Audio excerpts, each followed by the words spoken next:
Gravação iniciada, presidente. Bom, pessoal, boa tarde a todos aí. Nós estamos continuando, então, a sessão da primeira turma da terceira Câmara. A gente tinha já feito alguns processos que seriam dessa pauta da tarde agora, antecipadamente, como a portaria permite. Então, a gente vai seguir a ordem da pauta, não há sustentação oral pedida nesse turno agora. Então, nós vamos seguindo a ordem da pauta. O próximo a ser julgado é o item 25.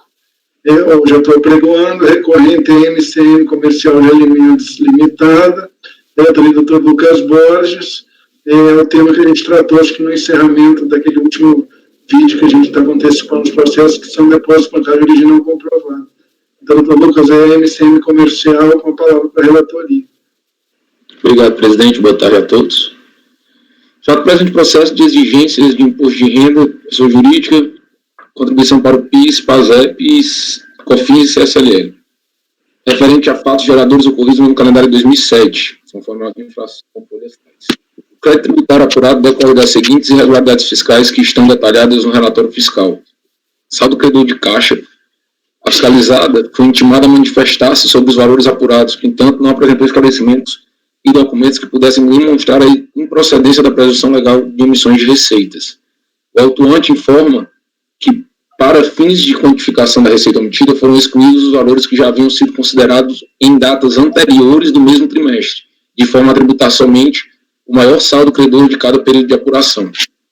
Tem também passivo fictício, glosa de despesas bancárias, e é isso. As multas de ofício estão lançadas no percentual de 75%, conforme enquadramentos legais. Os juros de imóveis estão sendo exigidos com base no artigo 61. O total de crédito tributário da autuação é de 250 mil. Autado tempestivamente por meio desse representante legal, impugnou parcialmente os lançamentos, alegando em síntese que concorda com a caracterização do saldo credor de caixa, ou seja, isso não é objeto de litígio, tá? Com omissão de receita, porém discorda dos valores que constam na tabela do relatório fiscal com os seguintes argumentos. Na quantificação de receita omitida, não podemos apenas considerar o maior ou último saldo credor do trimestre. Devemos considerar que o valor identificado como receita omitida no primeiro trimestre, por ser uma conta contábil cumulativa, deve ser excluído dos saldos do segundo trimestre e assim sucessivamente até o quarto trimestre. Por exemplo, se o auditor fiscal está tributando os saldos credores do primeiro trimestre, entende o contribuinte que este saldo, depois de caracterizado como receita omitida, deve ser zerado. Da forma como foi composta a tabela 2 do relatório de trabalho fiscal, os saldos credores de caixa estão cumulativamente sendo transportados de trimestre para trimestre, tributando o mesmo saldo credor mais de uma vez em trimestres diferentes. No mérito, ele reitera que os saldos contábeis devem ser transportados para períodos seguintes, assim, se determinado saldo da conta foi caracterizado como receita omitida em determinado período e esta receita foi tributada, esse saldo, mesmo estando escriturado nos livros fiscais, não poderá ser considerado em períodos posteriores para fins de nova presunção de receita omitida. E por essa questão requereu o cancelamento de parte do débito contestado, demonstrando os valores que entende devidos, conforme a tabela abaixo. Então ele traz aqui, ele entende que o que foi já tributado no trimestre anterior tem que ser considerado para o trimestre seguinte. E isso não foi feito. A cada trimestre foi zerado o que ele já tinha pago no trimestre anterior. Para a questão, a DRJ Porto Alegre julgou improcedente a impugnação em decisão assim emendada. Vou ler só o trecho que eu grifei. Sendo a forma de tributação pelo lucro real trimestral, tributa-se como omissão de receita por presunção legal o maior saldo credor da conta caixa encontrado no período de apuração, ou seja, no trimestre, não tendo cabimento de desconto do valor tributável apurado no trimestre anterior. Ele olhou trimestres independentes. Resignado, o contribuinte apresentou recurso voluntário, repisando os argumentos trazidos em impugnação. Em especial que está claro que para se identificar renda é necessário que se tenha a comunicação entre os períodos de apuração e a consideração daqueles dados transportados de um período para o outro, seja de ano para ano ou de trimestre para trimestre, sob pena de se tributar duas vezes os mesmos valores, ou de se tributar como renda o que renda não é. Renda tributável, como já destacado de forma exaustiva, é o resultado positivo de um determinado período. Se, por exemplo, o saldo credor de caixa do primeiro trimestre é 20 e se este mesmo saldo abre a conta caixa no segundo trimestre, o resultado positivo tributável somente poderá ser a diferença entre o maior saldo credor do segundo trimestre e 20. Tributar-se os mesmos 20 no segundo trimestre é tributar patrimônio, não renda, nem receita, nem lucro do trimestre. A partir disso, em vez dos 234 mil considerados como omissão de receita pela fiscalização, o valor que entende o contribuinte deve ser levado, o valor da base de cálculo deve ser de 77.516. O fim é dar provimento ao recurso voluntário para que seja desconsiderada a base de cálculo de cada trimestre de apuração fiscalizado. O saldo credor de caixa considerado tributado no trimestre anterior. Ou seja, a discussão aqui é basicamente se aproveita ou não o saldo do trimestre anterior para o trimestre seguinte. Ele não discute que houve omissão de receita, que há saldo credor de caixa. Ele nem é matéria litigiosa. Passando ao voto, o recurso tempestivo e preenche os demais requisitos de admitibilidade, razão pela qual ele conheço. A discussão se limita na forma de apuração da omissão de receitas lavrada pela fiscalização. Para o contribuinte, os saldos credores estão cumulativamente sendo transportados de trimestre para trimestre, havendo a tributação de um mesmo saldo credor em mais de uma vez, em trimestres diferentes. Quanto à análise da argumentação do contribuinte, a decisão recorrida entendeu que não lhe assistiria razão por se tratarem de fatos distintos e que a apuração de determinado trimestre não refletiria no período de apuração seguinte. Tem que entrar o trecho da DRJ, que eu vou pedir licença para não ler. A fiscalização alcançou o valor de omissão de receita através do seguinte cálculo. Eu trouxe a tabela aqui. Você pode ver na coluna B, ele zera quando ele vai reiniciar o trimestre. Então, cada trimestre se inicia zerado em relação ao trimestre anterior. Então, ele tributa novamente, segundo sustento do contribuinte, o que ele já tinha tributado como saldo de caixa do primeiro trimestre no segundo. Isso vem acumulando no terceiro e no quarto até o final do ano. Veja que no decorrer de cada trimestre, período de apuração, a fiscalização desconta a omissão já considerada, porém reinicia o cálculo do cálculo do período de apuração seguinte. No entender da recorrente, essa metodologia gera bis in idem.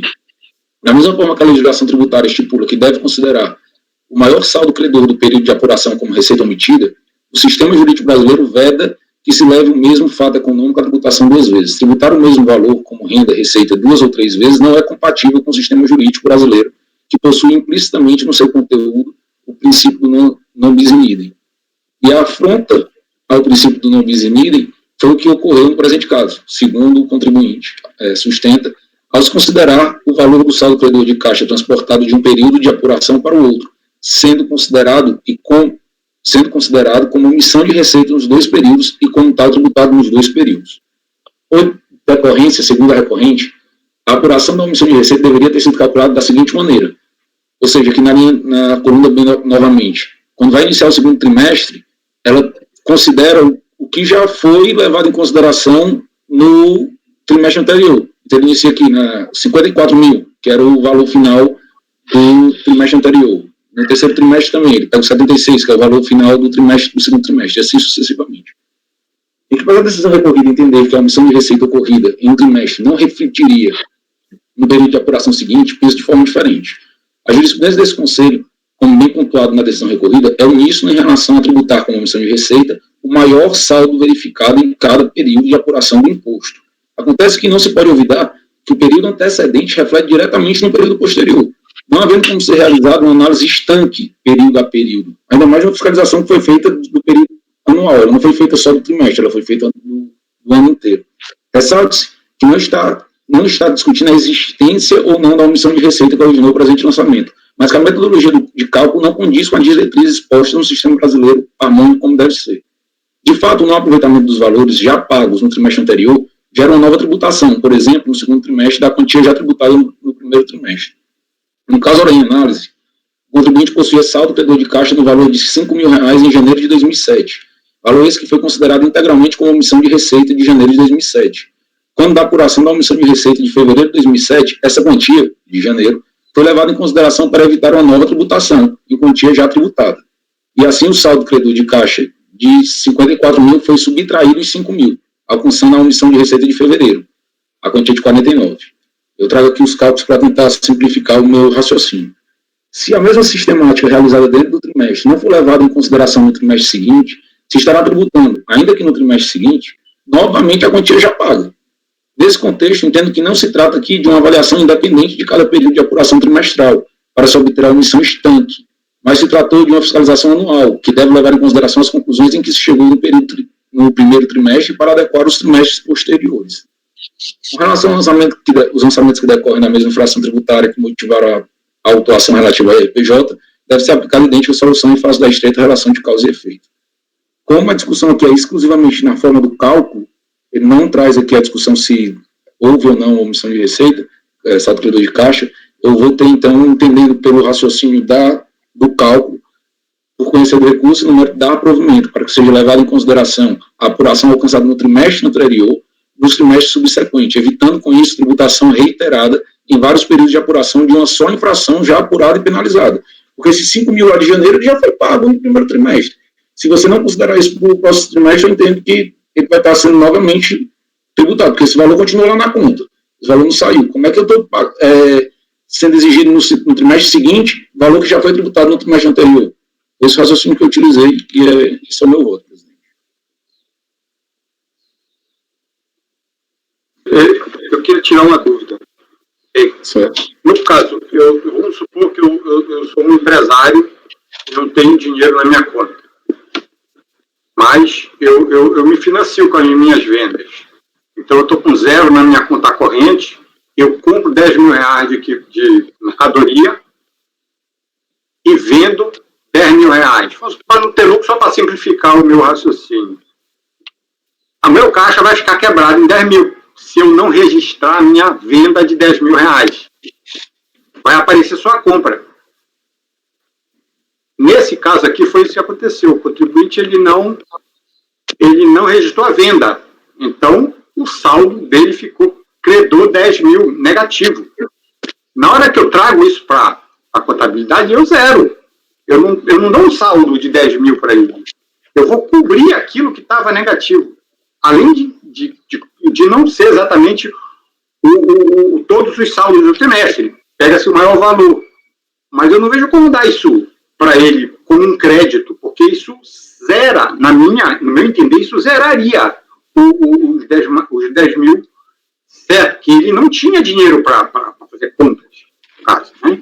Ele não registrou as vendas. Então, isso é a presunção. Para eu afastar essa presunção, em termos de saldo, eu acho que só na contabilidade mesmo. De repente, se na contabilidade aparecesse um saldo credor, entendeu? Desculpa, um saldo devedor de crédito. Não sei se você entendeu o meu raciocínio. Não, entendi. De fato, não tem essa questão da contabilidade, não. Eu acho que eu estou entendendo aqui o que o contribuinte quer dizer, porque, na verdade, ele fez a apuração trimestral. E aí, digamos, como o conselheiro Lisandro falou, ele fez uma compra, uma venda lá, não registrou, aí ele vai ficar com saldo credor de caixa, digamos, de 10 mil reais. Só que, ao mesmo tempo, ele tem outras receitas que ele registrou. Ele deixou de registrar uma ou outra, não é tudo. Senão só ia ter saldo credor, digamos assim. Em algum momento o saldo vai a positivo e depois vai a saldo credor, né? E aí o que acontece? Se ele pega e tá com, digamos que no mês de janeiro ele apurou uma omissão de receita para o saldo credor de 10 mil. E aí depois ele fez uma venda de 50 mil reais. Aí ele cobriu os 10 mil credor e ficou com 40 mil de saldo na conta. E a 40 mil está correto. Quando chega no mês seguinte, ele omite uma outra compra lá do valor, digamos, de 50 mil reais, ele volta novamente a 10 mil. E aí, naquele trimestre, você vai e apura novamente os 10 mil de saldo credor de caixa. Se você não considerar o saldo dele inicial, você tributou os 10 mil no primeiro trimestre. Se você não considerar aqueles 10 mil, eu acho que você vai estar tributando 2 vezes o valor. Porque aquele saldo negativo, ele é reposto por uma venda que você efetivamente contabilizou, e aí vai aparecer ali um saldo credor de caixa que se você já tributou uma vez, não era para aparecer de novo. Então eu teria que dar de um ano para o outro também. Na verdade, você teria que fazer essa apuração, digamos, no ano. Mas já que você apura do trimestre que você tributou se você tributou, você tem que considerar que aquele dinheiro entrou na conta, digamos assim. Eu concordo. A fiscalização foi uma fiscalização integral, né, do ano inteiro. Por isso que eu acho que ele poderia ter levado em consideração. Se fossem eventuais autos independentes, eu só estou analisando o trimestre, eu não teria condições de saber que houve, de fato, o saldo credor do trimestre anterior. Eu acho que, de fato, não teria essa argumentação aqui para ser levantada. Mas como foi uma apuração feita anual, em que pese ele se tratar de uma apuração trimestral, mas a fiscalização foi do ano, você tinha conhecimento do que foi considerado no primeiro trimestre. Você simplesmente não considerar isso no segundo, eu entendo que ele estaria novamente sendo tributado do valor cheio que ele já foi tributado, que o saldo credor era o de janeiro, que está sendo reflexo, está sofrendo reflexo no segundo trimestre, no terceiro trimestre, no quarto trimestre.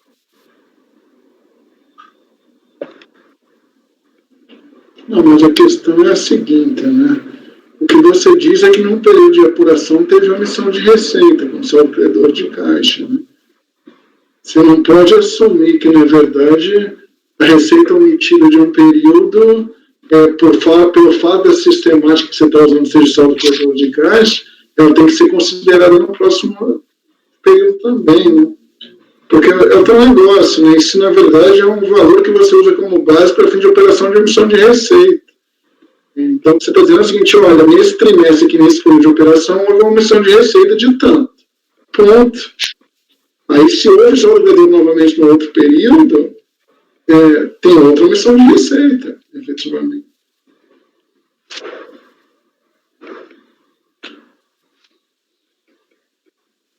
Mas o que eu acho, Heitor, que nesse caso é que, de certa forma, quando ele começa a iniciar o segundo trimestre, ele vai ter um saldo lá na conta caixa, um saldo X, certo?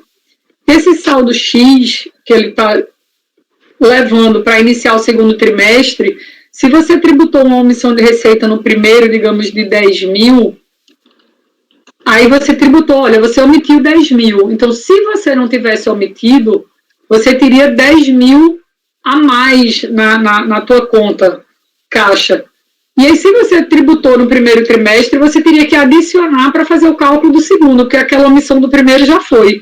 E aí você teria que calcular o saldo da conta caixa, considerando uma entrada de 10 mil que você já tributou. Senão, aquele valor a descoberta, ele vai ser o mesmo nos outros trimestres. Está entendendo o que eu estou... Queria fazer uma simulaçãozinha. Mas o problema é que, na verdade, como é que você vai excluir que a existência do saldo credor num outro período não é base de cálculo para fim de omissão de receita? Como é que você vai fazer essa construção? Isso aqui é a minha dúvida. Minha dúvida é legal. Entendeu? Você tem um dispositivo que diz, olha, eu tenho um saldo credor de caixa que presume que é omissão de receita. Isso aí é aplicável em determinado período de apuração. O saldo credor de caixa existe no outro período novamente. Entendeu? Como é que você vai dizer que efetivamente esse dispositivo não é aplicável? Esse que é o meu problema, entendeu?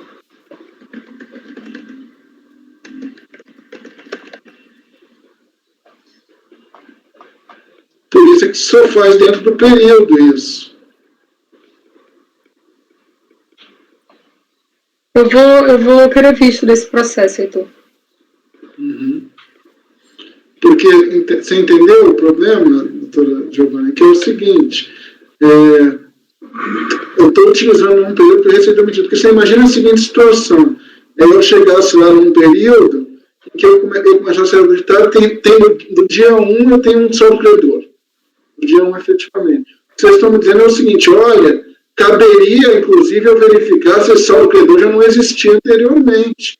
E eu não vejo nenhum dispositivo legal que me faça ter que fazer isso, entendeu? Nessa situação.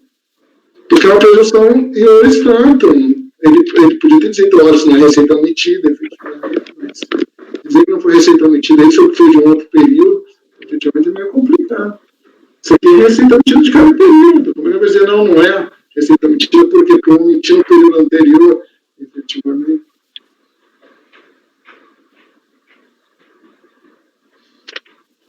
Porque eu vou dar uma olhadinha para pensar melhor. Porque essa recomposição sempre se faz na base de dentro do período de apuração, aí não tem problema nenhum. Entendeu? Porque o que acontece? Você está dando período de apuração, você vai fazer uma omissão de receita máxima. Agora, aí se reconstruir a escrita no período, agora, fora do período, é como o doutor Lisandro falou, você acaba tendo que levar, você vai aceitar que uma comissão de receita no salvador de caixa do período 1 não possa impactar no período 2, entendeu? Você vai ter que, essa mesma construção você vai ter que fazer para qualquer ano. Por exemplo, 2006, 2007, um que é produto real anual, você vai ter que fazer isso também.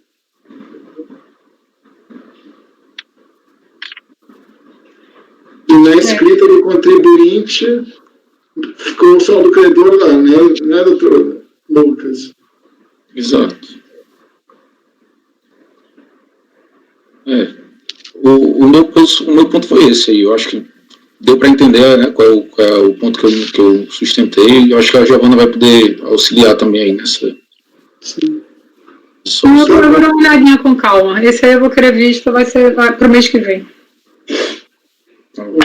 Então, pessoal, item 25 da pauta, o resultado é vistas concedidas à conselheira Giovana. Então, está proclamado o resultado, mas é o que eu falei, nada impede que as pessoas, os demais, também deem uma olhada e já tenham o seu posicionamento para a gente voltar a analisar. Se tiver algum colega que tem alguma outra opinião aí, alguma coisa, algum fato relevante para falar, é até bom, porque quando dá uma olhada, a gente já olha de maneira mais amadurecida. Uhum. Bom, pessoal, então, eu dado 25, né? Ficou com vice para o conselheiro Giovana. E o próximo, então, agora é o doutor Dornelas, já apregoando, Meridian, Consultoria Financeira Limitada. Parece que o assunto agora muda bastante, intempestividade, é um preliminar. Então, o doutor Dornelas tem 26, Meridian Consultoria. O assunto é intempestividade ou impugnação, ou na manifestação de conformidade não sendo tornada, vai relatar, mas a intempestividade preliminar. O doutor Dornelas tem 26.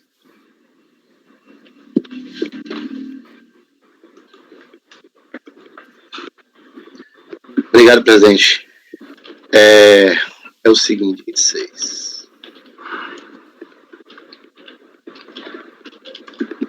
Bem, aqui é uma auto-infração de imposto de renda, contribuição social, COFINS, no valor do crédito 376 mil. De fato, é omissão de receita, artigo 42, 94, 30.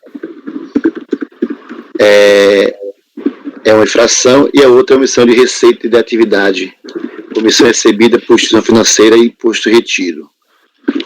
Mas a discussão aqui resume-se, de fato, à intempestividade, porque ela foi assumida, ela foi declarada lá pela DRJ, que a impugnação foi intempestiva. Então, vamos lá, o voto. O contribuinte, após abrir tópico intitulado de cabimento presente de recurso, aduz em sede preliminar a ilegitimidade passiva da empresa Meridian, sustentando que a mesma se encontrava extinta desde o início da ação fiscal e pugna pela nulidade do lançamento. Em seguida, apresenta razões de mérito. Logo, não rebate as razões consignadas no acordo recorrido que motivaram o não conhecimento da impugnação. Ele tá falando que é legítima a Meridian. No condutor do referido decísio, no documento juntado em 18.4, há 2 erros que merecem destaque. Nos termos do voto condutor do referido decísio, então, ele está falando, o documento, tem 2 erros que merecem destaque no documento que foi juntado no dia 18/4 de 2012, que eu vou aqui melhorar depois a redação, que é o que foi titulado de defesa. 18/4 foi o dia que ele protocolou. O primeiro decorre de erro no nome dado ao recurso ou na indicação da autoridade que é dirigida à impugnação. Porém, considerou que esses erros seriam vícios sanáveis.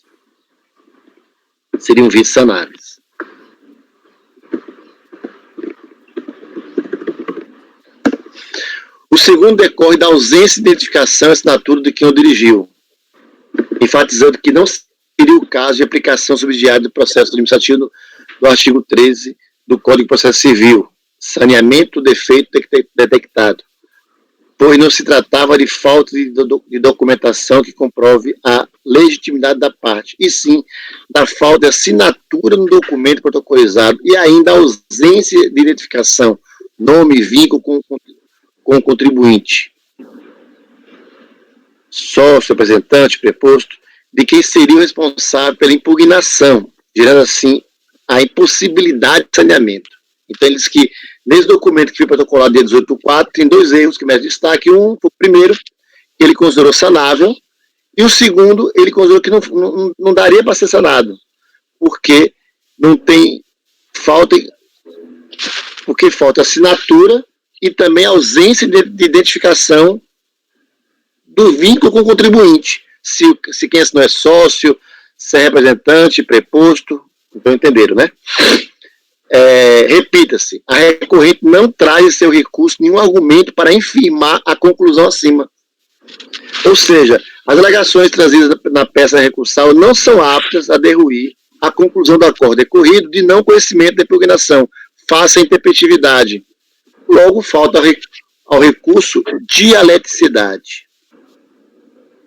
Para que o recurso seja reconhecido, se faz necessário, no mínimo, o enfrentamento dos fundamentos da decisão atacada, ou seja, deve o recurso trazer razão de direito ou argumento para a reforma decisa. Eu trago aqui alguns acordos do CARF nesse sentido. Assim, por falta de enfrentamento dos fundamentos da decisão recorrida, o recurso sequer pode ser conhecido. Diante do exposto, voto por não conhecer o recurso voluntário interposto em razão da ausência de dialeticidade recursal. Vocês entenderam o caso aqui, né? Se vocês forem nesse documento que for juntado dia 18/4, vocês vão ter... Eu vou até colocar ele aqui, a cópia dele, é uma página só, uma lauda só, na própria decisão. Então, o contribuinte juntou 18/4 um documento, sem assinatura, sem identificação de quem estava assinando, se era sócio, se não era, quem não assinou e não identificou quem, ninguém. Isso foi o segundo motivo que levou o DRJ não sanear. E o primeiro, no recurso dado, ele não disse que era recurso, né, impugnação, ele indicou o documento para a autoridade que é dirigida à impugnação, ou seja, o próprio fiscal. Então foi recepcionado, a repartição recepcionou até para encaminhar para o fiscal, uma vez que estava endereçado ao fiscal. Então entendeu o acordo recorrido, olha, isso aqui é sanável, então esse meu erro é sanável, embora ele não tenha dirigido o recurso, não tenha dado nome recurso, nem endereçado a autoridade correta, é sanável. Mas o segundo vício é pior ainda, porque além de não ter assinado o documento, ele não identifica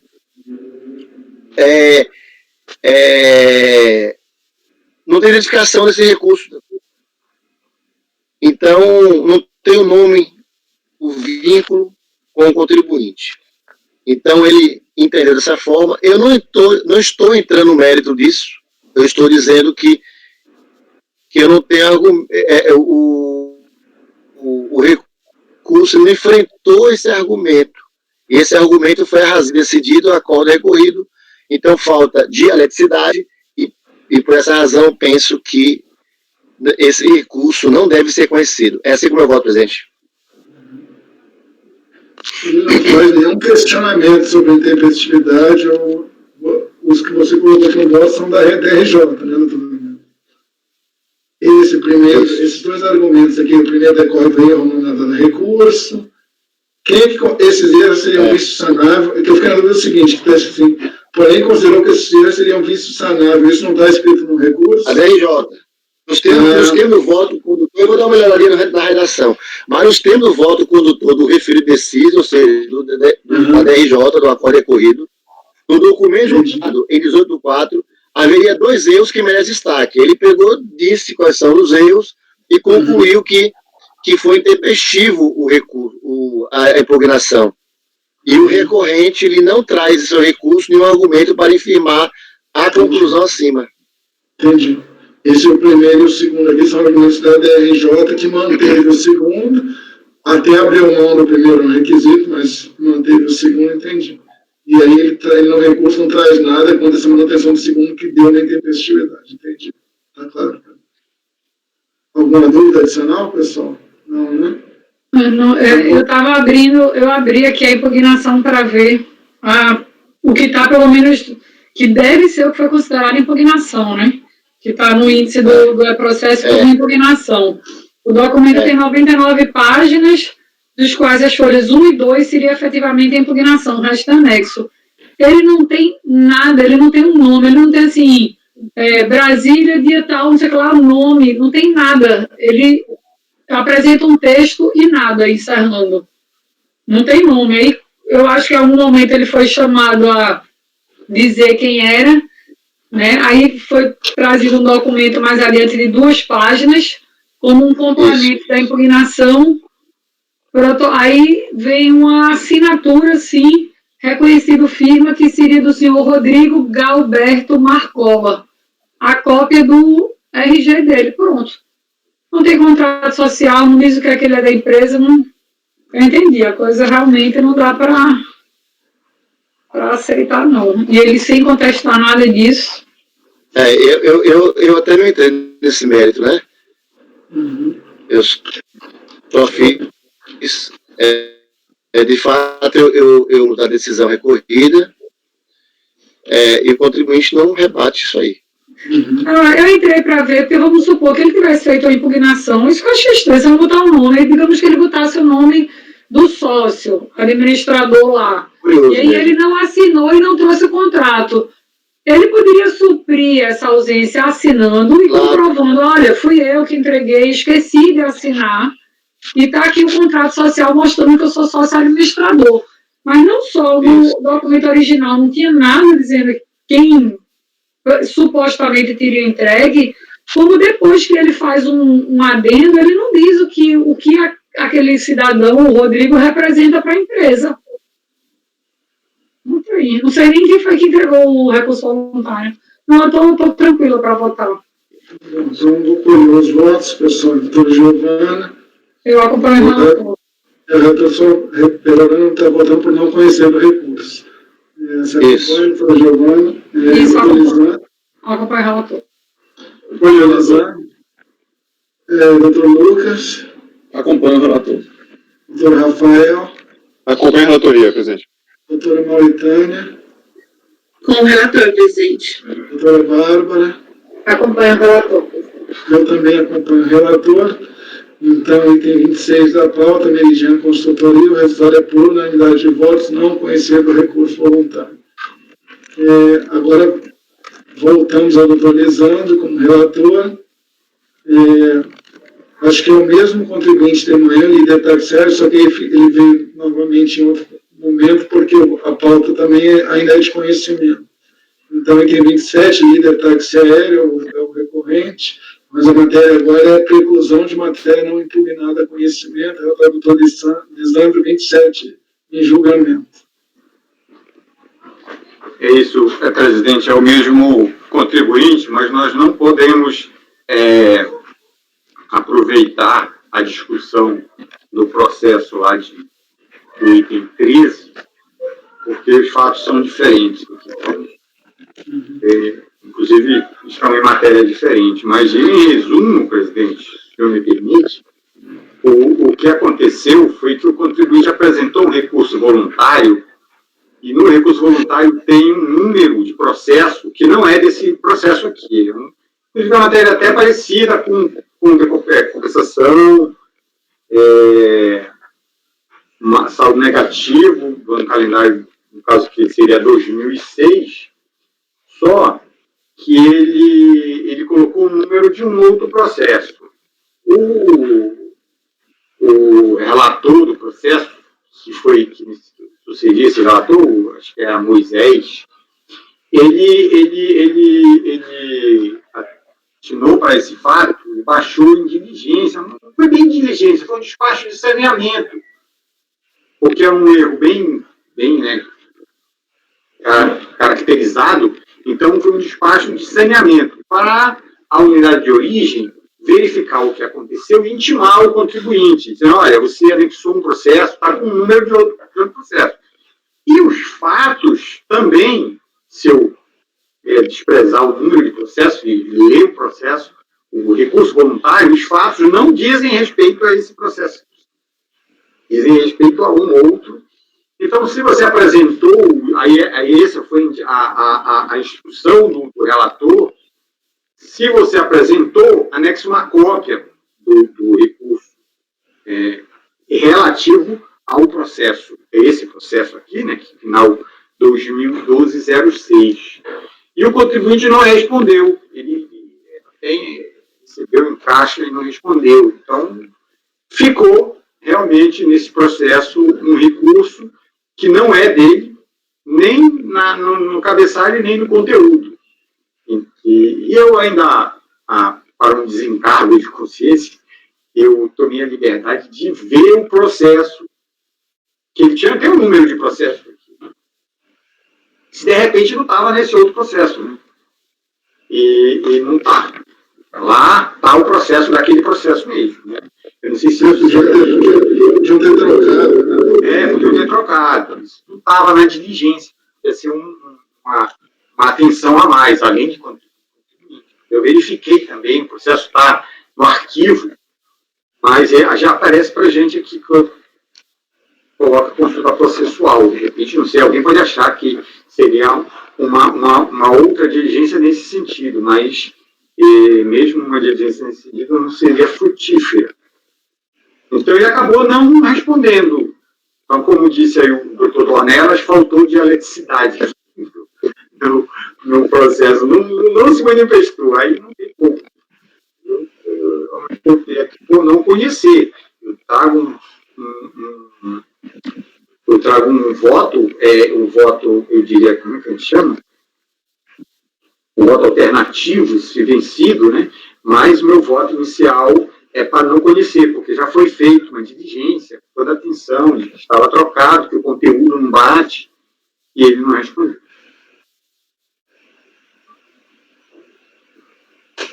Pessoal, então eu vou colher os votos contra o não conhecimento que está sendo proposto. Aí, doutora Giovana, acho que tem algum esclarecimento. Eu estou entendendo. Esse erro dele primeiro foi na impugnação. E aí, no caso, a DRJ teria baixado para sanear. E aí ele não respondeu, mas aí a DRJ julgou, mas ela não julgou não conhecendo pela ementa. Ele diz que condiciona-se a confirmação e existência do crédito.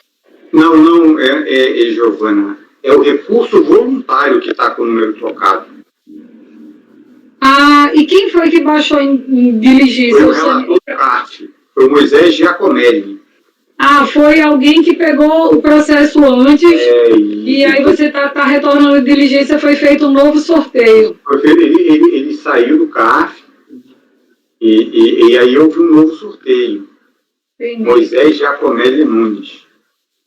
Aí houve um novo sorteio, porque não iria mais para ele, iria para mim.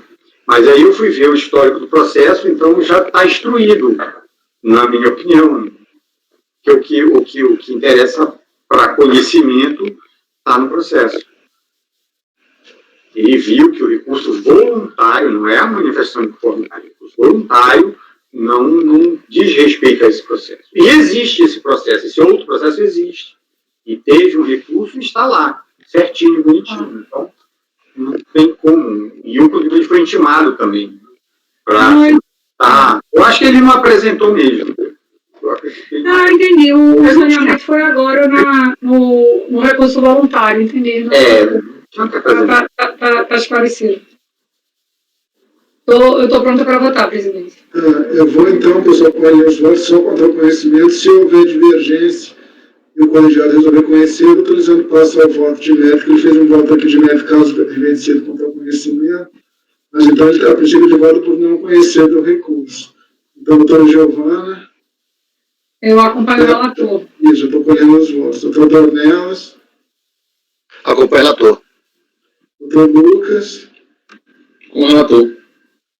Doutor Rafael. Com a relatoria, presidente. Doutora Mauritânia. Com o relator, presidente. Doutora Bárbara. Com o relator, presidente. Eu também acompanho o relator. Então, esse ficou com resultado idêntico ao outro, por unanimidade de votos. Item 27, não conhecido o recurso voluntário.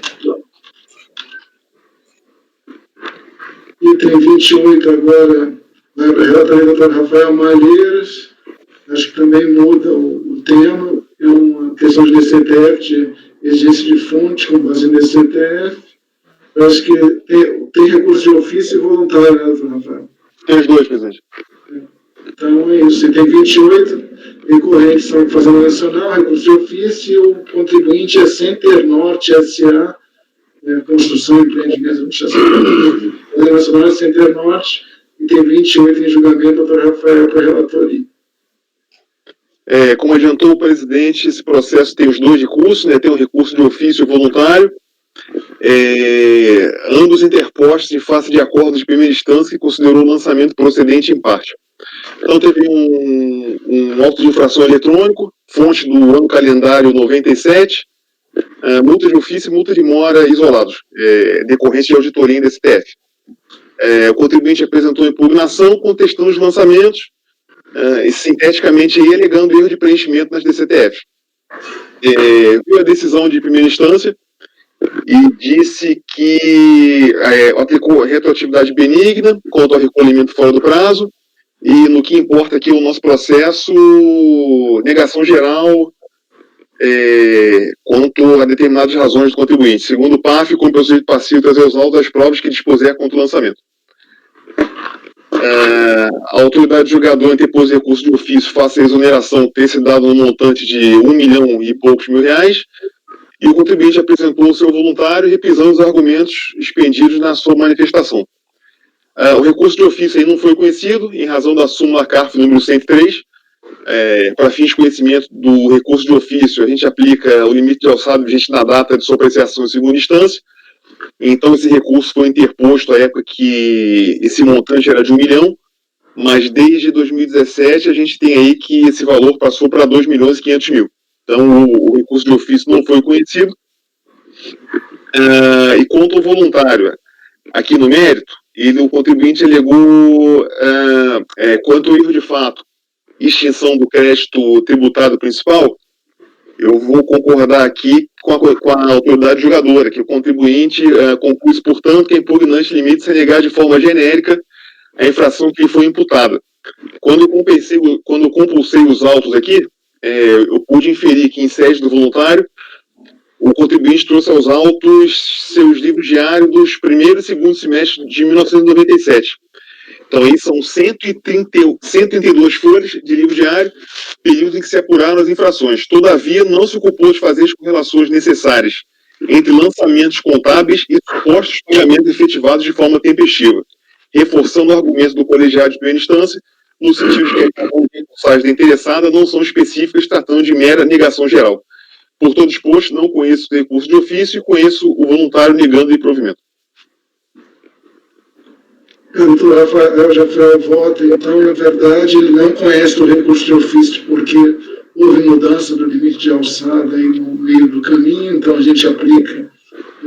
Eu particularmente, hoje eu me curvo, assumo, eu não gosto muito disso aqui, porque tem um tempo regiário aqui que é violado claramente, mas óbvio que eu me curvo, assumo, então ele está não conhecendo, aplicando a súmula, mas, e ao quanto ao recurso voluntário, os documentos trazidos pelo contribuinte não são capazes de eleger a tributação na forma que foi realizada, quer dizer, quanto à não tributação da fonte.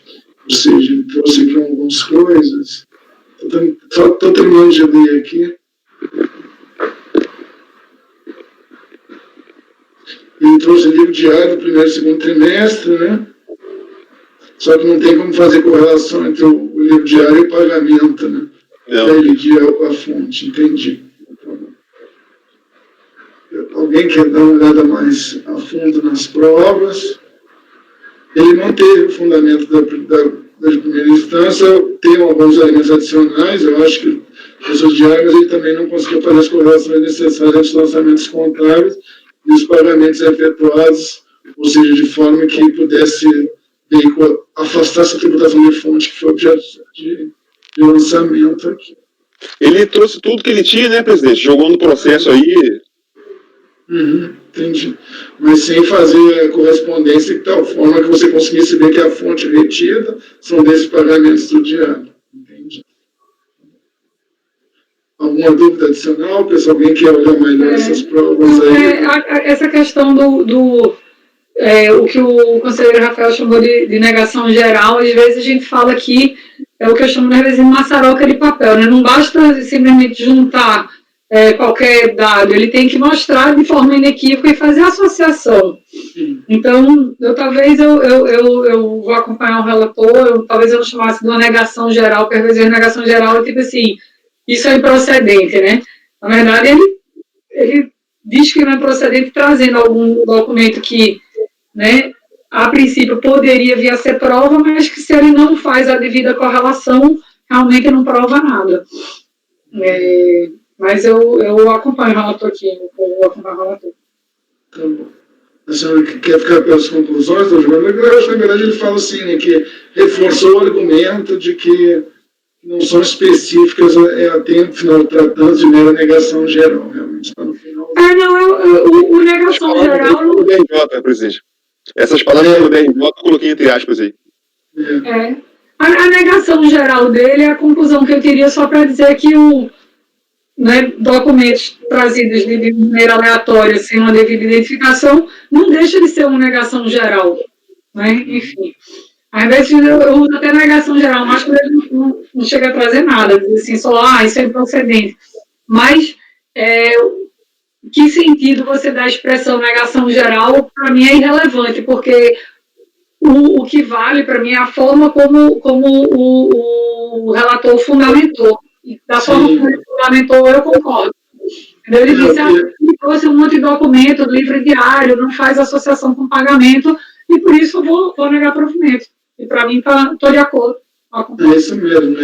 O fundamento dele é ciência probatória. O que ele diz é que ele, uma vez concluído pela ciência probatória, ele reforça o argumento da DRJ, que foi no sentido de ter sido uma negação geral do contribuinte. Ele até botou aspas aqui. Rafael, como diz Fabiana é o padre Tomé, né? Ela fala nessa passagem lá naquele livro, A Prova no Direito Tributário, ela diz que alegar e provar algo não significa simplesmente juntar um documento aos autos. É preciso estabelecer uma relação de implicação entre esse documento e o fato que se pretende provar, fazendo com ânimos de convencimento.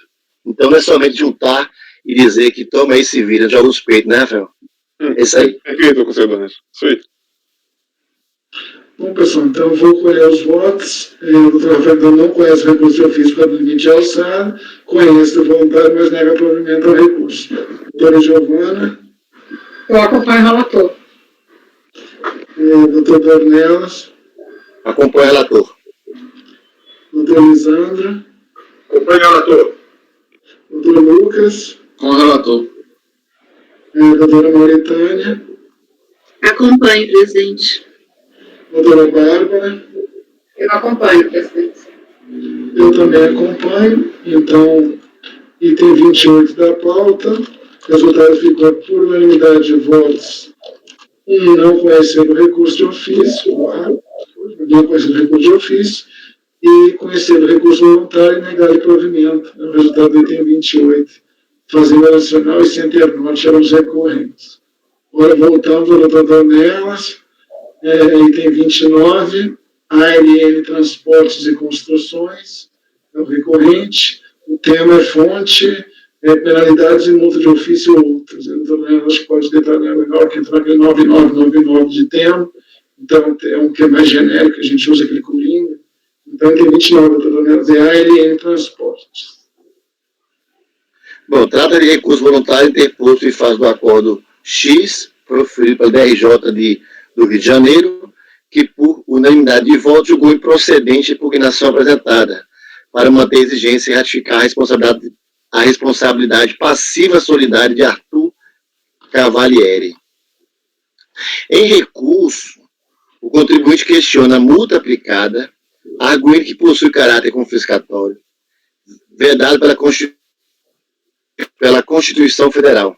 Insurge-se ainda contra a incidência da taxa Selic para apuração dos juros moratórios, argumentando que sua cobrança padece de constitucionalidade.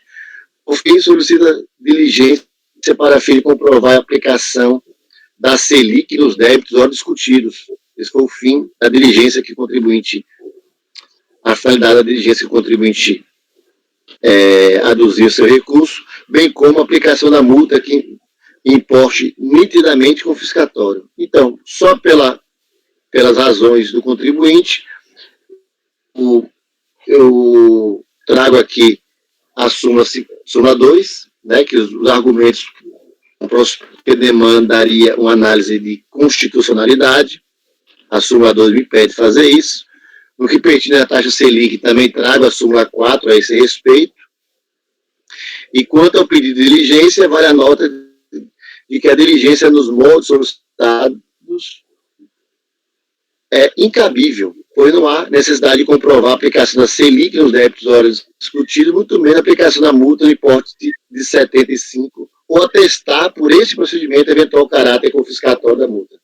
Então, com base nisso, eu ainda tenho o argumento da responsabilidade solidária, que aqui tem o co-obrigado e tem o contribuinte. Então, com relação à responsabilidade solidária, o co-obrigado repete razões já expostas de subordinação, deixando de rebater os fundamentos e mantê-la no polo passivo. Note-se que o recurso repete o mesmo erro constatado pelo decísio, de modo a insistir que a responsabilidade foi fundamentada no artigo 135 CTN, o que, como dito lá naquela decisão, não corresponde à verdade. Aqui é outro artigo fundamentado. Então, por exposto, voto por rejeitar o pedido de diligência e por negar provimento aos recursos apresentados. Recursos, viu, presidente? Porque são 2 recursos. Tá bom. Aqui deveriam ter colocado outros aqui, mas eu entendi. Eu vou botar aqui, recursos apresentados pelo contribuinte, é um responsável solidário só, né, doutor Jonas? Só. Vou botar os recursos apresentados pelo sujeito passivo e pelo responsável solidário, pelo contribuinte responsável solidário.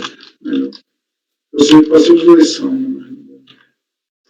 Então, o doutor Jonas está rejeitando o pedido de diligência, nega provimento ao recurso apresentado pelo contribuinte, também pelo responsável solidário, porque é idêntico, e nenhum dos 2 tem fundamento, e tem redação também, porque eles estão tentando trazer a argumentação de constitucionalidade para cá. Alguma dúvida, pessoal? Eu tenho uma dúvida. Ele contesta aqui que ele teria sido responsabilizado pelo 135, mas ele foi responsabilizado pelo quê? Pelo 124.1, CIS 1, e Dona Elas congelou para mim, não sei. 124.1. É 104.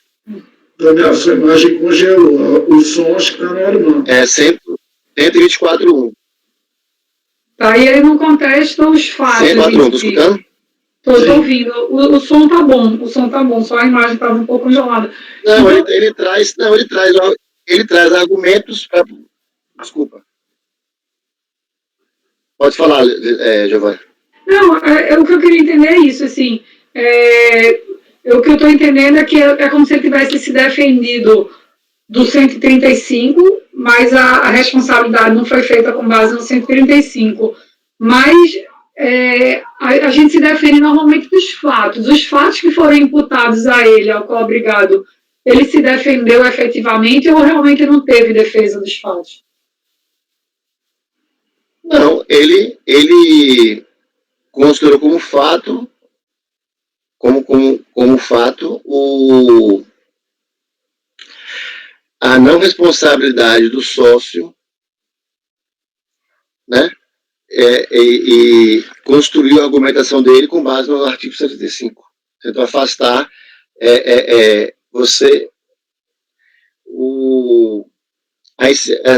a aplicação do artigo 135, a defesa que se faz contra a atribuição da responsabilidade é um, do 124 é outro, né? Então ele não falou em nenhum momento de interesse comum, que da situação que constitui o fato gerador, ele ficou batendo na questão do 135. Ele considerou como 135. Basicamente foi isso. Mas vamos lá. Vamos ter essa dúvida juntos. Eu estou tentando abrir aqui para ver se eu dou uma olhada no recurso dele. É o recurso do cobrigado.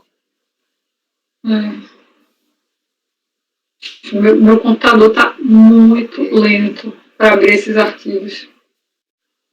Eu vi 2 itens de recurso voluntário, aí eu abri o segundo, achando que o segundo podia ser do cobrigado, mas o recurso voluntário está como veio um anexos. Deixa eu ver, na verdade tem 3 itens de recurso voluntário, acho que eu abri o único que não era. Eu acho que um é o do principal, o outro é o do solidário e o outro é o anexo ao recurso. Anexo do anexo, Anexo do recurso.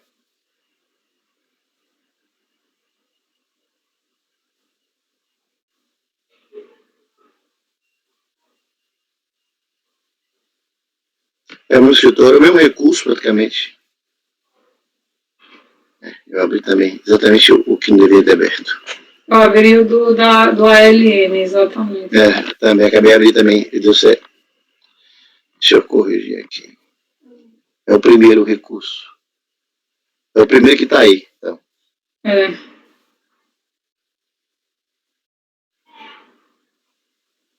Ok.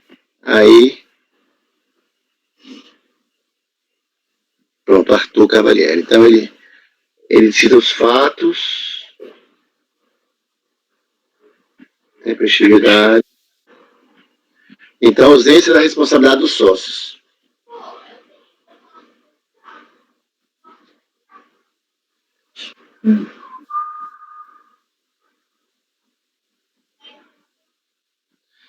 Esclarece que a solidariedade é a organização.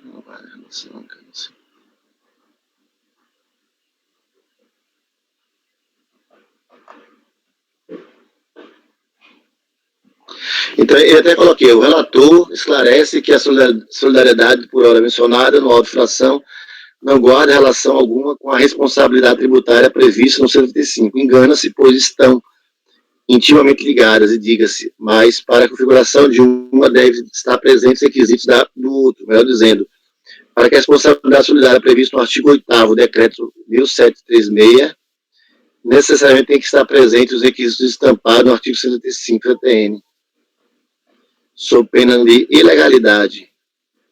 Aí traz colação Supremo. Nesse passo, devidamente comprovado que, ao contrário do exposto, o recorrente fundamentou corretamente sua tese de defesa, visto que, nos termos da melhor jurisprudência acima destacada, para que seja configurada a responsabilidade solidária imprescindível à ocorrência dos requisitos previstos no 135, o que não ocorreu no presente caso, visto que os agentes não trouxeram aos autos qualquer elemento que justifique a responsabilidade da recorrente. Nesse passo, no caso inteiro, é patente a legalidade do recorrente para figurar no processo administrativo, em que pese a circunstância do auto de infração quanto ao termo de sujeição passiva, o presente processo tramita em face de empresa autuada, então somente em face dela deve tramitar, não havendo se falar em responsabilidade tributária, não fazendo suficiente invocação do artigo 8º, passivo, atendimento, enfim, incluído recorrente. Aí fala da Constituição, fala da obrigação tributária, 135, ele está falando no 135.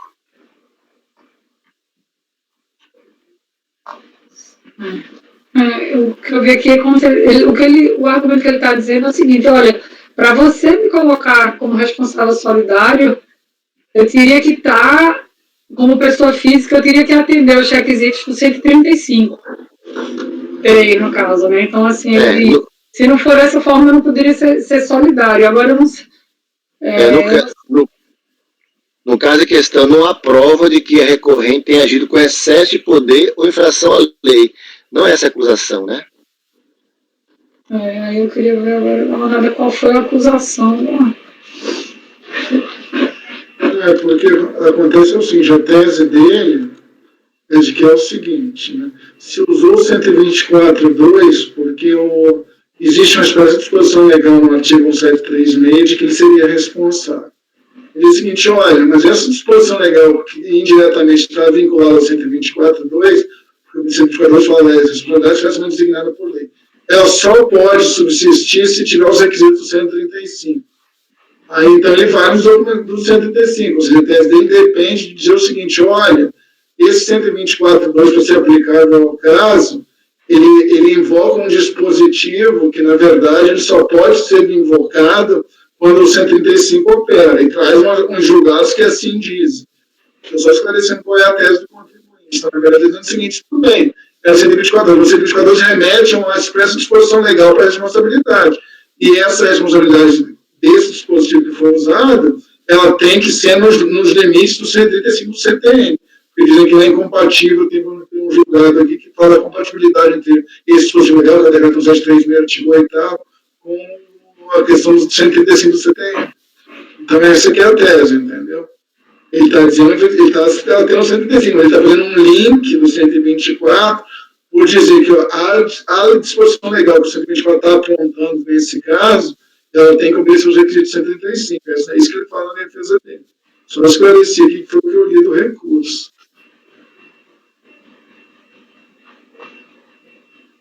Nem decreto-lei, desculpa. Decreto-lei.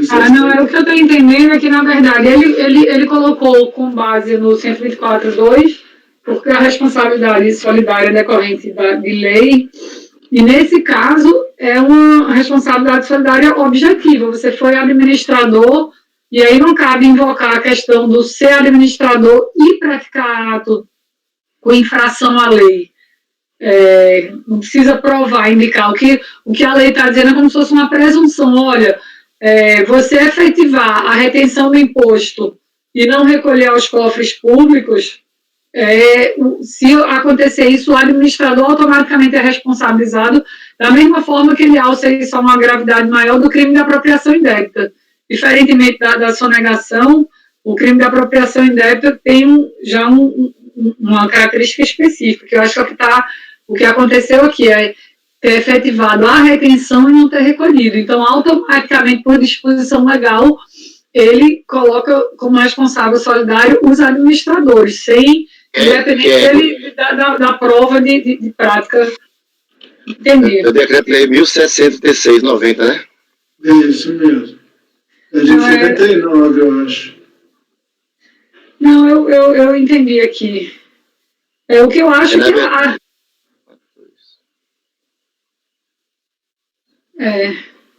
Pois não. Aí o que a decisão da DRJ falou é que tipo, é como se ele rebatesse, tivesse contrapondo o artigo 135, ele diz, olha, mas não foi fundamentado no artigo 135. Na verdade, eu acho que a defesa do contribuinte é num outro sentido. Ele está dizendo, olha, você teria que, para poder enquadrar nesse 124.2, com base nessa lei, ainda assim tinha que haver uma prática contrária ao contrato social, ou contrária à lei, enfim. Eu acho que não é que ele esteja contestando de maneira equivocada. Eu acho que o argumento dele não procede, entendeu? Eu concordo que o argumento não procede. Mas não porque ele atacou o 135, não. Ele atacou a responsabilidade solidária tal qual foi atribuída lá no 124.2, com base no decreto, mas ele diz, olha, para você imputar dessa forma, entre outras, em suma, ele está dizendo que tinha que provar a responsabilidade subjetiva, tipo um dolo. E aqui não foi provado. Ele está dizendo, olha, minha responsabilidade não pode ser uma responsabilidade objetiva, mas, na verdade, a lei coloca a hipótese de uma responsabilidade objetiva, nesse caso, dos administradores. E é isso que é contra isso, eu acho que ele se insurge. Não sei se vocês estão entendendo a nuance do que eu estou dizendo. Não é que ele não tenha contestado, eu acho que ele contestou exatamente a acusação, defendendo que deveria provar a prática ilegal dele. Em suma, eu vou acompanhar pelas conclusões, porque eu acho que deveria... ele, de fato, contestou a acusação. Agora, o argumento dele não procede. Eu vou alterar aqui, viu? Não precisa se acompanhar, parece que não vai, não. Você entendeu, Dornelas, o que eu quis dizer? Eu entendi. Na verdade é o seguinte, deixa eu ver se eu consigo sintetizar o que você falou. O termo de responsabilidade solidária, ele foi com base no 124.2. Então, existe uma lei atribuindo a responsabilidade do administrador na hipótese de imposto de renda retido na fonte. Ele tem uma responsabilidade... Retido e não recolhido, né? Retido e não recolhido. Então, esse é o caso específico. Então, ele acabou tentando fazer um link com o 135, dizendo que, olha, você deveria ter... que não é somente o fato de eu ser administrador, é a tese do 135. Eu preciso ter... Você precisa ser comprovado infração à lei, né? É a tese do 135. Então, eu estou entendendo que a tese você ser administrador, a tese dele é essa. E o simples fato de você ser administrador, você não pode imputar a responsabilidade pelo 135. Mas, se for o caso do imposto de renda retido na fonte, você é responsabilizado pelo 124.2. Porque tem lei dizendo o contrário. Não é isso que você está falando? Então, na verdade, sim. A única questão aqui é a seguinte, eu recentemente não pensei isso aqui, eu me lembro que tinha uma discussão que era a seguinte, se esse dispositivo está sendo usado, se ele era inconstitucional ou não, esse do artigo 8º. E aí eu acho que teve uma decisão lá no Supremo que diz o seguinte, olha, não estou levando a inconstitucionalidade, mas a forma de eu interpretar esse dispositivo é à luz do 135 do CTN. Isso que eu me lembro desse dispositivo, faz muito tempo que eu não vejo ele. Então, na verdade, eu não sei, o que eu fiquei em dúvida aqui, é se não teria um julgado do STF que nos vincularia, nesse caso aqui, a apreciar a luz do 135 esse dispositivo, entendeu? Essa é a tese dele, ele diz... Ele cita o julgado supremo aqui, deixa eu voltar aqui, o recurso, ele cita o julgado supremo aqui, deixa eu ver aqui a coisa. Pois é... Eu acho que isso aí não estava decidido ainda na última vez que eu olhei.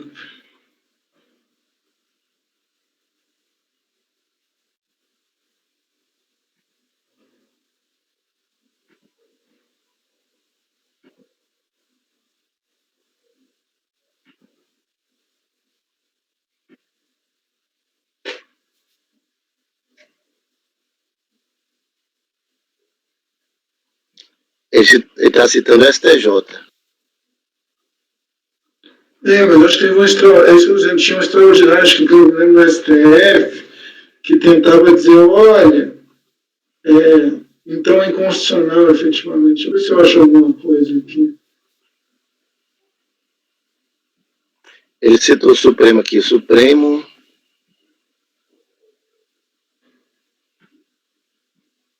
Eu acho que eu entendi o problema aqui. Eu já sei o que aconteceu. Eu estou com da decisão aqui, que é do ministro Fux, é de 2015. Olha aqui o que aconteceu. Se tentou, um recurso extraordinário. Essa é de IPI que é o mesmo, né, pelo menos? É o mesmo dispositivo de IPI para a fonte, né? Esse artigo 8º aí, né? Então, esse mesmo dispositivo, Heitor, eu vi, é IPI. Eu estou vendo aqui, ó, que se tentou um agravo aqui, porque o extraordinário foi inadmitido. Tentou subir para o Supremo, é inadmitido. Eu estou lendo um agravo aqui, em que o ministro Fux rejeita a hipótese de ser hipótese de repercussão geral. Então, desproveu o agravo. Ou seja, talvez não tenha tentado fazer isso chegar no Supremo e não chegou. Entendeu? Ele diz o seguinte, porque ele diz, olha a tese do Supremo para o recurso não subir, do STJ. Conforme se está nas decisões atacadas, o juiz Jacó não afastou a instância da geração constitucional, apenas limitou-se a interpretá-la com base nos fatos e provas dos autos, aí vem, eu estou dizendo para você, e em conjunto com outras normas infraconstitucionais, artigo 135 do CTN. Assim, não há que se falar em observância da cláusula de reserva de plenário, pois o Tribunal Acor não declarou a inconstitucionalidade da norma legal ao fazer sua aplicação, mas até interpretou a norma constitucional que disciplina a matéria. E aí deve ser essa interpretação do STJ que está veiculando aqui, dizer que tem que ser o 135 e tal. Então, a matéria acho que o Supremo não apreciou. Agora, o que eu acho é o seguinte, né? É que tem que ver se não tem decisão do STJ, em sede repetitivo, que pudesse nos vincular a... Porque é assim, ó, vou até dizer aqui. A questão posta relativamente ao registramento da execução contra o seu gestor, no sendo do artigo 8º, 124.2, 135 do CTN, foi analisada a decisão recorrida. Ou seja, o STJ já enfrentou isso. Entendeu? Agora, o meu medo que eu fiquei disso aqui foi o seguinte: a gente tem algum julgado vinculante que nos forçasse a usar as hipóteses 135 nesse caso aqui. Entendeu? Do STF, aparentemente, não tem, porque esse recurso não estava subindo, porque ele não foi constitucionalidade do STJ. Mas talvez no STJ pudesse ter algum repetitivo que nos vinculasse, e aí a gente poderia estar descumprindo ele por força de não estar falando das hipóteses 135 no caso em questão, entendeu? Eu fiquei com essa dúvida aqui. Entendi. Porque se disser num repetitivo que a gente tem que usar, só pode usar o artigo 8º, 124.2, olhando os requisitos 135, a gente teria que entrar nisso aqui. Entendeu? Eu não sei se tem ou não, efetivamente. Entendeu? Tem que fazer uma pesquisa, ver como é que está isso aí. Eu não sei daqui como é no caso, o cara tem julgado isso. Sinceramente, que esse é um assunto que eu não vejo há muito tempo. Eu mesmo estava nessa fase aí, vai subir para o STF, não isso que eu vi. Ou não estava subindo, e tinha recurso para apreciar, tinha mudado a composição, e tinha uns agravos, alguma coisa assim. Eu não estava decidindo. Presidente, deixa eu fazer uma sugestão aqui com relação a isso. Eu entendi. Me dê uma vista em mesa, para ver se amanhã eu consigo trazer isso aí. Tá bom. Eu acho que eu não vou fazer isso. Né? Porque aí eu queria que botar, eu peço vista. Talvez seja melhor, eu acho que esse processo aqui, talvez fosse bom fazer vista mesmo, não estou influenciando ninguém, não. Porque é o seguinte, porque como tem essa questão toda, ele vai ter que olhar também como é que a gente, no caso, está apreciando isso, provavelmente. Eu não sei se está todo mundo familiarizado com essa discussão aqui do artigo 8º versus 135. Então, talvez, como eu nunca vi a gente enfrentar isso aqui no colegiado, então talvez o mais prudente seja cada um fazer o seu estudo até para fazer um juízo de valor melhor. Eu não sei, estou só sugerindo também. Não, pode ser então. Mas só repete, por favor, que você, até onde você falou, o STJ. Eu vi, olha só, o que eu achei aqui? Que existia um agravo que tentava subir o recurso oriundo de decisão do STJ, que tratou disso para o STF. Aí tratou sobre a questão da constitucionalidade da lei. Não, na verdade... do 173.979? Isso, pelo que eu percebi era o seguinte, era um processo onde o STJ falou assim, olha, eu vou analisar a responsabilidade do sócio à luz dele. Aí falou do artigo 8º do decreto-lei, falou do 124 e do 135. Essa é a decisão do STJ. Aí o que aconteceu? Existia um agravo tentando subir esse recurso para o STF. Aí o ministro disse o seguinte, olha, não tem repercussão geral, finalmente, por quê? Porque não houve inconstitucionalidade declarada. O que houve foi a interpretação do STJ desses dispositivos, do dispositivo do artigo 8º, à luz dos outros infraconstitucionais, tais como o CTN, efetivamente o 24 e o 135. E aí ele não desproveu o agravo. Então, agora tem um negócio. A gente não está vinculando só esse. Se fosse só esse recurso, pode ter tido que esse do STJ não esteja vinculando, entendeu? De alguma forma. Não sei, pode ser que seja o caso. Porque isso deve ter acontecido, deve ter sido N casos lá no STJ desse caso. Eu realmente não me lembro, entendeu? E eu acho que se ninguém do colegiado pedir isso, eu até tenderia eu pedir isso no processo, para eu ter uma convicção. Porque isso aqui, realmente, esse artigo aqui faz tempo que eu não vejo. E eu estou achando o seguinte, nesse caso aqui, a decisão da DRJ está toda ancorada nesse decreto-lei. E tudo bem, ele fala que é o 124.2. No tempo diz o seguinte, olha, o 124.2 para ser usado com esse artigo 8º do decreto, você tem que olhar o 135, que aí é essa tese que é enfrentada no STJ, e se tentou subir para o Supremo e não subiu, entendeu? Acho que é isso. Entendi. Agora eu estava consultando, como ele não subiu para o STF, eu estava olhando aqui no STJ, Pelo visto, esse julgado que ele cita não foi considerado repetitivo, certo? E o que acontece é que ele inclusive, ele aplica aqui uma súmula 7 da SJ, mas não... Se aí no julgado ele está falando do redirecionamento da execução fiscal. E aí aqui ele coloca no julgado, consolidou-se o entendimento de que somente se admite o redirecionamento da execução fiscal ao sócio gerente da sociedade quando resta comprovado que o referido sócio agiu com excesso de poderes. Mas eu acho que uma coisa é a responsabilidade solidária, outra coisa já é em série de execução. Eu não vejo aqui nenhuma... O decreto em si que determina a responsabilidade solidária não foi considerado inconstitucional, não vejo nenhuma inconstitucionalidade aqui. Porque eu vou até dizer para vocês assim, o que eu penso a princípio. Eu posso até mudar meu voto, gente, não está votando assim. Eu acho o seguinte, eu interpreto que nesse caso aí, como houve não recolhimento do imposto, ainda que eu tivesse vinculado aí a 135, como é o que essa tese que ele está tentando vincular diz, eu entraria no hipótese de infração à lei do 135. Então, na verdade, mas por que eu estou falando isso, que cada um está? Porque eu sei que tem um entendimento, não sei se alguém que fala que só a lei societária, ou seja, que o inadimplemento do tributo não seria hipótese da infração à lei do 135. Tem uma tese no caso que é basicamente nesse sentido. Seria só infração à lei societária, efetivamente. Então, aí pode ser que essa discussão seja relevante para alguém. Entendeu? E eu acho que seria bom ver se a gente tem que entrar no 135 ou não. Por isso que eu falei para pedir vista. Porque, assim, a princípio, você pode sair se for assim, não, realmente no 24.2, o artigo 8º está perfeito, eu não tenho vinculação nenhuma com essa tese que manda ele para o 135, então tá ok. É só um posicionamento. O outro é o seguinte, não, eu ainda que eu tenha que olhar o 135, houve infração à lei aqui, então, na verdade, ele está resolvendo um 135, eu mantenho a responsabilidade. É uma outra tese. Mas são posicionamentos diferentes. Entendeu? Uma coisa é você dizer, olha, eu acho que ele entrou no 135 porque não pagou. E outra você dizer, não, é objetivo, foi 124.2, ele questionou 135 e não vai. São coisas diferentes. O fundamento sobre o voto é diferente. Eu interpreto assim. Por isso que eu falei, talvez tenha que pedir isso, porque aí voltam a as conclusões como, entendeu? Se não tiver certeza você tem que ir no outro ou não, ficaria um pouco aberto. E eu mesmo, entendeu?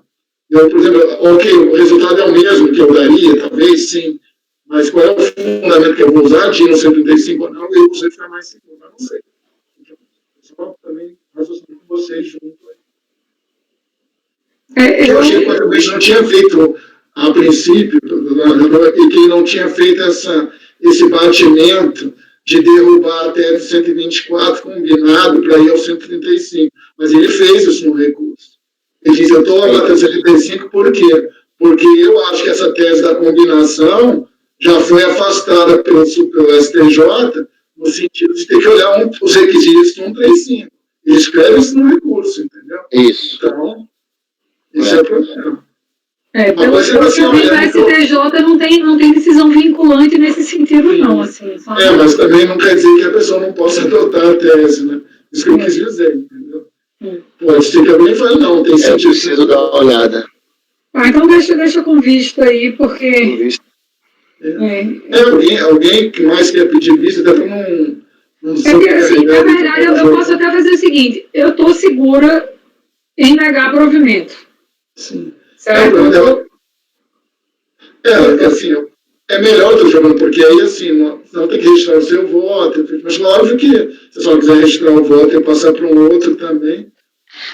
Eu posso, inclusive, mudar o entendimento aqui. Sim. Vou dar uma olhada sobre a tese da responsabilidade tributária. Então, tanto faz, Giovana, se for Giovana... Eu posso, a princípio, eu acompanho o relator, estou negando provimento acompanhando o relator. E aí a gente aguarda... Isso, pode ser. Tá bom, e aí quem vai ficar com vistas, na realidade? Tá bom, o doutor Giovanni vai ficar com vistas? Vai, né? Ela está votando. Eu poderia votar e outra pessoa, porque eu já estou com vista de 2 processos. Tá bom. Então, doutor Giovanna, a princípio, acompanha o relator pelas conclusões, né? Nega o provimento. Tá, mas pelas Não conclusões... acompanha o relator, não precisa ser... Até porque, como o relator vai aprofundar a análise dele, pode não ser que não seja nem pelas conclusões. Eu estou acompanhando o relator e negar provimento. Tá bom, então, doutor Lisandro, já estamos em votação, doutor Lisandro. Eu peço vista. Tá bom. Então, tá bom. Então, tá ótimo. Então, doutor, o resultado ficou vistas concedidas ao doutor Lisandro.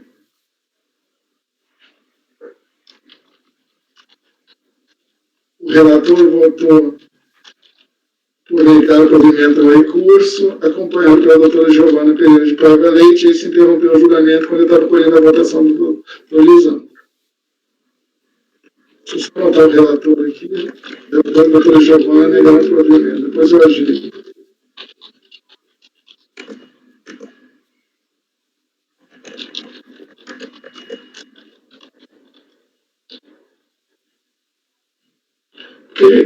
Esse processo ainda tem uma outra questão ali, que eu acho que em algum momento a gente vai enfrentar, que é a questão do, não sei se é o caso aqui do voto de qualidade, responsabilidade solidária, que também tem uma discussão, eu não quero nem entrar nisso por hora para não atrasar a nossa pauta. Se for o caso, a gente depois fala disso. Então, o pessoal ficou assim, proclamando o resultado do item 29, ao AIN, né? Vistas concedidas ao doutor Lisandro, efetivamente, o relator e a doutora Giovanna votaram por negar o provimento ao recurso. Esse é o resultado, efetivamente, então ele volta na próxima sessão. Agora volta para o doutor Rafael, né? Próximo processo, Nextel, Telecomunicações, item 30, né, doutor Rafael? E o 31 também é o mesmo, né? Eu não sei se é o mesmo assunto, então se eu fico à vontade, se quiser inverter, fazer o 31 antes do 30, a gente está apreciando conjuntamente, então itens 30 e 31 é Nextel. Como a matéria é a mesma, às vezes a inversão vale a pena para fins de lógica do processo, então vai ficar à vontade aí, se é o 31, 30, 31, fica à vontade. Vamos lá, presidente. Na verdade, tanto faz o 30 ou 31, eu estou aqui na ordem crescente dos números, porque a diferença é só de anos de calendário. Esse aqui é 2012 e o 31 é 2011. Então, é a mesma matéria, que é recurso voluntário interposto em face de acordo que julgou impugnação improcedente, em face aí de uma notificação de lançamento em relação à DIRF 2013, no calendário 2012, para cobrança de multa prevista no artigo 7º da Lei 10.246.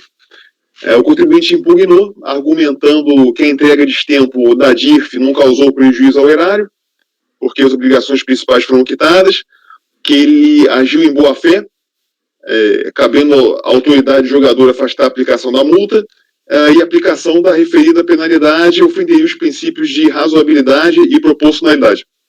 Então, aí, uma deliberação singela aí da DRJ, Rio de Janeiro, então, DRJ Rio de Janeiro 1, multa por atraso na entrega da DIRF, alegação de boa-fé, inexistência e prejuízo, apresentação da DIRF fora do prazo, está sujeita à imposição de multa por atraso na entrega, não cabendo perquirir acerca de boa-fé ou prejuízo para o fisco.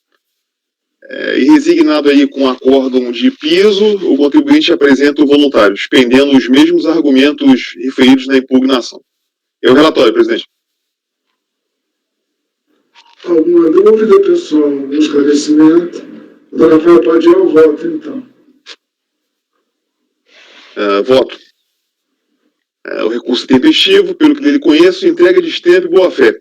Aqui a autoridade jogadora de primeira instância assim se manifestou no voto, dizendo que a entrega extemporânea de DIRF é infração de natureza formal, que é o que se extrai da leitura aí do artigo 136 do CTN. Então ele até diz aqui também, a autoridade de primeira instância, que é bem verdade que em algumas situações é possível afastar a punição do agente que procedeu com boa-fé. Só que essa boa-fé autoriza a exclusão de penalidade é a do agente que observe em sua conduta alguma norma ou prática da própria administração, que não é o caso aqui. Esse impedimento já está consagrado, ele é consagrado na doutrina, na jurisprudência. Então, pego uma recente aí da nossa sessão, que apesar de ser do simples, se aplica aí ao caso, ausência de intenção, responsabilidade objetiva do artigo 136. Intenção não se constitui requisito para responsabilização por infrações, e a interpretação favorável só cabe quando houver dúvidas sobre a interpretação da lei. Então, nem sempre cabe uma interpretação mais benigna em favor do contribuinte. Então, não prevalece o argumento da recorrente. E a próxima questão que ele coloca aí acerca de razoabilidade, proporcionalidade e confisco, são princípios aí de fundo constitucional. Então, eu digo aí que, concordando com a autoridade reguladora de piso, o lançamento obrigatório e não dá margem à discricionalidade da autoridade fiscal.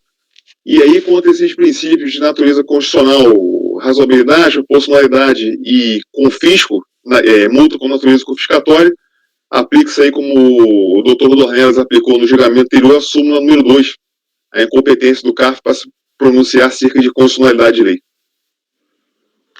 Por todo exposto, conheço voluntário e no mérito nego de provimento. Alguma dúvida adicional, pessoal? Esclarecimento, consideração, discussões? Não? Então, vou mandar os votos. A doutora Giovana. Eu acompanho o relator. Estamos votando 30 e 31 em conjunto, tá? Acompanho o relator nos dois processos. Tá bom. Doutor Dornelas. Acompanho também, relator. Doutor Lisandro. Acompanho o relator. Doutor Lucas. Acompanho o relator. Doutora Mauritânia. Com o relator, presidente. Doutora Bárbara. Com o relator também. 30 e 31. Eu também acompanho. Então, o resultado dos itens 30 e 31, por unanimidade de votos, negar provimento ao recurso voluntário.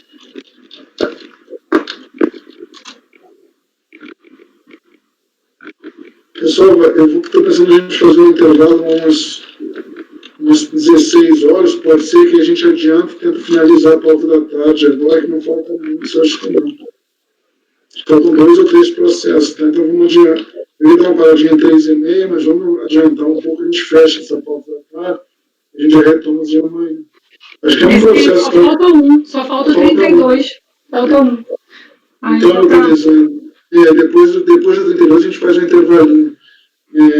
Autorizando, ele tem 32 da pauta, já apregoando, IPESP, CSLL, falta de retenção e recolhimento, uma discussão se CSL não retira em pagamentos por órgão de administração pública federal a uma pessoa jurídica de direito privado. Esse é o cerne da questão. Autorizando, ele tem 32, então, minha apreciação.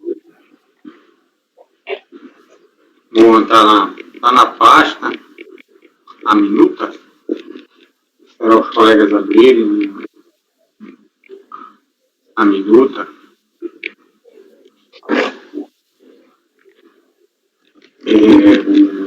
Trata-se da exigência de ofício de multa isolada de juros pela não retenção ou recolhimento do imposto de renda na fonte, relativo aos anos calendários 2003 e 2004, incidentes sobre remunerações pagas.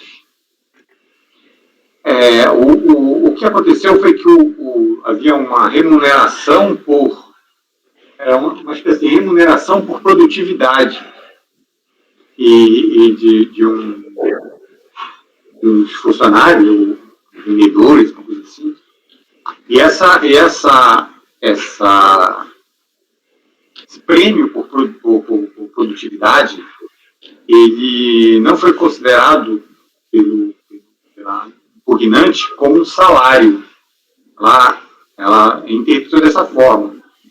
Então, ela não fez retenção do imposto de renda na fonte. E a fiscalização foi ao contribuinte após o encerramento do ano calendário. E detectou que aquilo aí, interpretou que seria uma remuneração, apesar de não ser salário, mas era um valor a ser pago aos empregados, e lançou sua multa de ofício isolada, como prescreve a lei. Aqui não poderia cobrar o próprio tributo da empresa, porque era uma remuneração a ser paga. Né? Então, a questão é essa. Interpretou que teria havido dolo da empresa e e tributou, lançou essa multa no percentual de 150%. A DRJ julgou parcialmente procedente por entender que não houve dolo, mas houve a falta de recolhimento sobre o rendimento, por artigo 43 do CTN, ou seja, não importaria, no caso, o nome que se dê aquele rendimento, mas era o rendimento pago ao empregado, mesmo que não fosse um salário fixo. Então, isso foi o entendimento da DRJ. Mas entendeu por baixar a multa de 150% para 75%. E vem o contribuinte e ele diz que era repete o que ele já tinha falado lá na DRJ, né? Mas que era um prêmio, não era um salário, era um prêmio. Por conta disso, não se aplicaria essa retenção de imposto na fonte, e sim uma retenção exclusiva na fonte, como os prêmios de loteria. A tributação seria definitiva. Então é isso. Não sei se eu respondi demais, mas eu vou ler um pouquinho. Trata-se de processo de exigência de multa isolada e juros pela não retenção ou recolhimento do imposto de renda relativo aos calendários de 2003 e 2004, incidente sobre remunerações pagas. A ação fiscal foi motivada por iniciativa da PGF, da Procuradoria da República do Estado, onde foi comunicada a instauração de um procedimento investigatório relatando a utilização de cartões magnéticos de incentivo, denominadas FlexCard e Premium Card, operadas pela empresa Incentive House, como forma de remuneração indireta de empregados e outros da fiscalizada. A DRJ julgou parcialmente, como eu falei, né, por razão de não achar caracterizado o dolo, mas manteve a autuação no patamar de 75%. E o sujeito passível de certificado, ele prega a nulidade ou autenticação por ter fundamento no artigo 9º da Lei 10.426, uma nova redação da Lei 11.488/07, em que pese tratar de fatos geradores, de 2003, dizendo que houve aí uma retroatividade, que a redação na época não dava poderes para tributação. Alega também não lhe ter sido conferido tratamento privilegiado em razão de ser uma instituição sem fins lucrativos. E alega também que as parcelas sobre as quais incidiram a multa isolada, pelo não recolhimento, não têm natureza salarial, pois os pagamentos das mesmas dependem do alcance de metas. Então, ele admite que é uma remuneração dependendo do alcance de metas, mas que não seria um salário. E que não existiria hipótese para a retenção de imposto de renda, nesse caso, segundo a recorrente. E aí os outros argumentos são argumentos sumulados, quando possível da legalidade.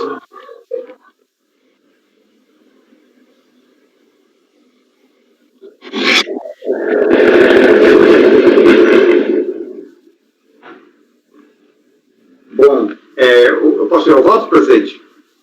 Acho que sim. Alguém tem alguma dúvida, pessoal? Esse caso, então, eu acho até que eu já enfrentei, acho que na segunda sessão. Agora, depois que eu saí, que veio esse processo de fundos para nós. Né? Mas acho que só estou dizendo isso porque deve ter até jurisprudência, esse caso da Incentive House, que eu acho que esse nome aí já foi tratado várias vezes aqui no Conselho. Essa questão dos cartões de premiação. Talvez alguém queira dar uma olhadinha em jurisprudência, talvez ache com facilidade, mas pode ir ao voto.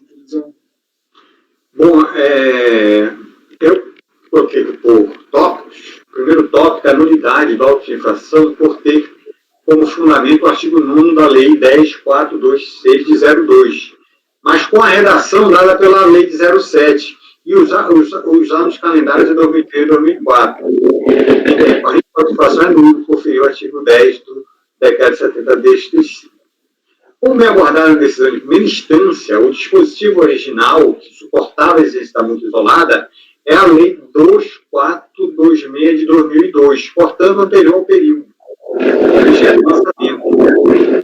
E já referia os incisos 1 e 2 da Lei, do artigo 44 da Lei 9.430. Ou seja, na hipótese de a fonte pagadora não reter o tributo ou não recolher no prazo legal sobre a totalidade da diferença do tributo que deixou de ser retido, haveria incidência da multa de ofício. O ajuste no dispositivo efetuado pela Lei 11.488/2007 deveu-se a alteração na redação do artigo 44. Foi uma adequação só para se adequar só à redação, né? Mas a imputação continua a mesma. Aí eu transcrevo aí. Logo verificado que a previsão legal da multa pela não retenção é anterior ao fato gerador, né, impõe-se afastar da nulidade arguida. O item 2 é não ter sido conferido tratamento privilegiado em razão de ser uma instituição sem fins lucrativos. Bom, eu coloquei mais ou menos que não há nenhum dispositivo legal que disponha sobre dispensa das entidades de sem fins lucrativos de efetuar retenções. Então, não há. Não me sobrou muito argumento aí. Eu coloquei e não, apesar de ser uma entidade sem fim lucrativo, ela tem que reter os rendimentos e está passível à multa se não houver essa retenção. As parcelas sobre as quais incidiria a multa pelo não recolhimento não têm natureza salarial. Argui que os pagamentos não têm natureza salarial e que só restariam.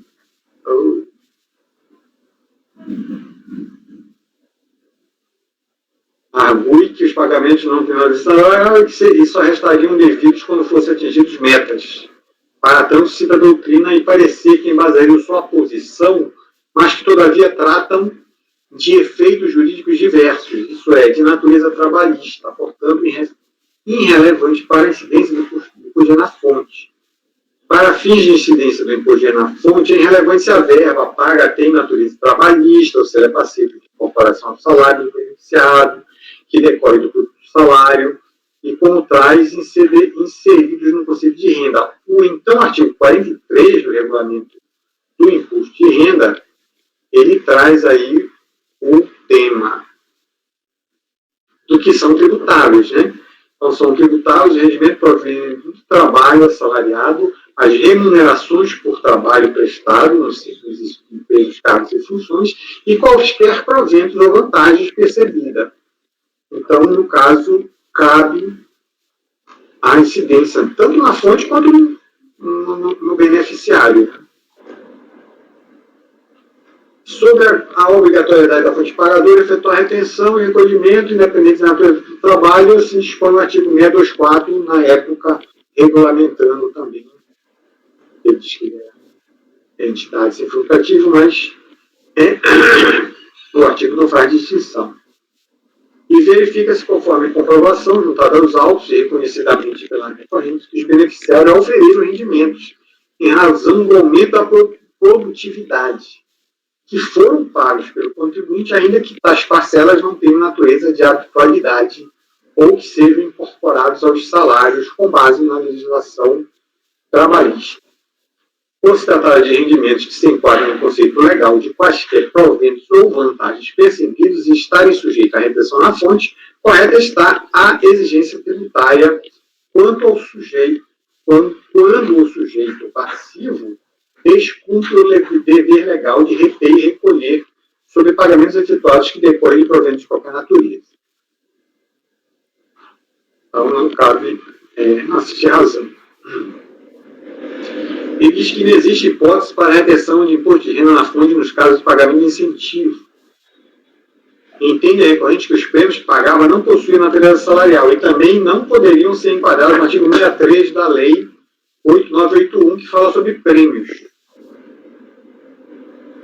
Concurso, sorteios, etc. De fato, o caso concreto nos autos não versa sobre prêmio decorrente de sorteio, mas de bonificação para pessoas físicas cujo vínculo empregatício não tem relevância, em decorrência de atingimento de metas estabelecidas e predeterminadas pela recorrente. Assim, a hipótese de incidência do custo na fonte, no caso, de pagamento de incentivo, conforme abordado no tópico precedente, enquadra-se no conceito legal de quaisquer proventos ou vantagens que estão sujeitos à retenção, segundo o artigo 624.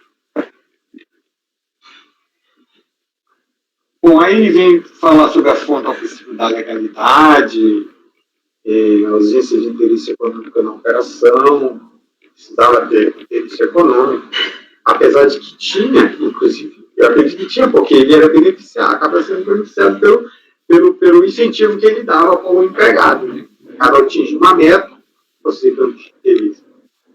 Então, a recorrente não possui interesse em deixar de reter e recolher o imposto sobre a premiação, quando se sabe que tal prática não constituiria custo direto à instituição. Entendeu? Ele está dizendo que, olha, o fato de eu não reter, isso não me beneficia. Mas eu acredito até que beneficia, porque ele acaba remunerando mais. Né? Ainda sobre esse ponto, alega que ao cumprir a lei, que não prevê a hipótese de retenção, a instituição sofre até a ameaça de ser enquadrada como sonegadora e ter seus dirigentes penalmente responsabilidades. Ora, o interesse econômico no aumento da produtividade dos prestadores de serviços, funcionários não, é absolutamente demonstrado quando é a própria recorrente que concebeu o programa e assumiu seus custos. Evidentemente, ao descumprir a lei que determina a retenção, né? A recorrente fez os beneficiários crerem que o prêmio seria ainda maior, isso é, isento de imposto. Logo, há sim interesse econômico entre o prêmio pago sem retenção de imposto de renda e os benefícios oferidos pela recorrente com as metas atingidas. Por fim, quanto ao argumento de ser enquadrado como sonegador, tal fato decorre de descumprimento. Se for o caso aqui, né, que na verdade não foi qualificado, né, pela DRJ, a DRJ desqualificou. Isso é, da qualificação da conduta praticada que se verificar com a definição, com a definitividade do lançamento, se for o caso. Eu nem sei se eu rebati bem aqui nesse item, eu fiquei meio em dúvida se eu deveria ter entrado nesse mérito. A lei manda reter e põe a multa. Se tinha vantagem ou não, acabei que, não sei se isso tem relação direta, acabei rebatendo, né? Evitar um barco. Bom, aí ele vai falar da ilegalidade, da multa isolada e desproporcionalidade do caráter confiscatório da multa, que são bem resumidos em suma. Então, eu voto por negar provimento ao recurso voluntário, presidente. Alguma dúvida, pessoal?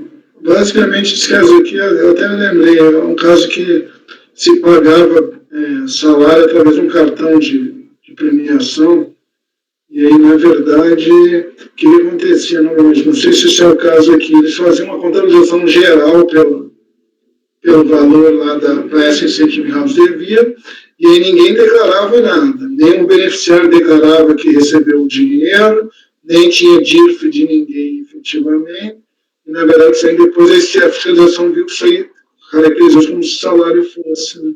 Aí surgiu até umas discussões, que não é o caso aqui, de se caberia qualificador ou não, acho que isso não era unânime, porque eu votava, porque a gente achava que sim, a gente achava que não, e até e tinha vezes que tinha uma discussão de sujeito passivo aqui, né? Mas é lógico que quem está pagando é ele, finalmente ela paga, mas por conta e hora desse contribuinte, que o funcionário é dele. Né? Então, só assim, mas eu acho que está bem claro aqui, se alguém tiver alguma dúvida, efetivamente, acho que tem alguns acórdãos aí desse caso aí, que se julgaram nessa concessão, agora está vindo para cá. Alguma dúvida? Então, eu vou colher a votação, se não tem dúvidas. A doutora Giovana. Eu acompanho o relator. Doutor Dornelas. Acompanho o relator. Doutor Lucas. Acompanho o relator. Doutor Rafael. Acompanho a relatoria, presidente. Doutora Mauritânia. Acompanho o relator, presidente. Doutora Bárbara. Também acompanho o relator, presidente. Eu também acompanho o relator. Então, encerrando agora a pauta da manhã, proclamando o resultado, ficou negar provimento ao recurso, por unanimidade de votos também. Esse foi o final da pauta, que seria agora à tarde, item 32. Então, item 32, por unanimidade, negar provimento ao recurso. A gente pode fazer um intervalinho, pessoal, mesmo porque depois acho que tem 2 processos meus que eu já vou adiantando que são meio enrolados. Não é nem a matéria em si, mas a questão fática, que tem uma questão de retificação de declaração em papel, aí, que são esses 2 do IBMEC. O que vai acontecer? Até para adiantar, da 33 ao 39, a 38, desculpa, 38, a gente não vai julgar porque tem sustentação oral amanhã. Aí tem um que seria o Dr. Rafael Forretier de pauta 39, a gente volta com um dele que é 40, mas esses meus que são enrolados, é o 41 e o 42 do IBMEC. Então é bom a gente dar uma paradinha agora, a gente volta então com o item 40 da pauta, 39 também retirado. Volta com 40, depois eu relato 41 e 42, a gente vai seguindo até quando conseguir. Tá bom? Então 10 minutinhos, pessoal, a gente volta 4 horas, pode ser, dá 13 minutinhos, a gente volta às 4 em ponto. Tá bom? Amanda, pode interromper a gravação, por favor.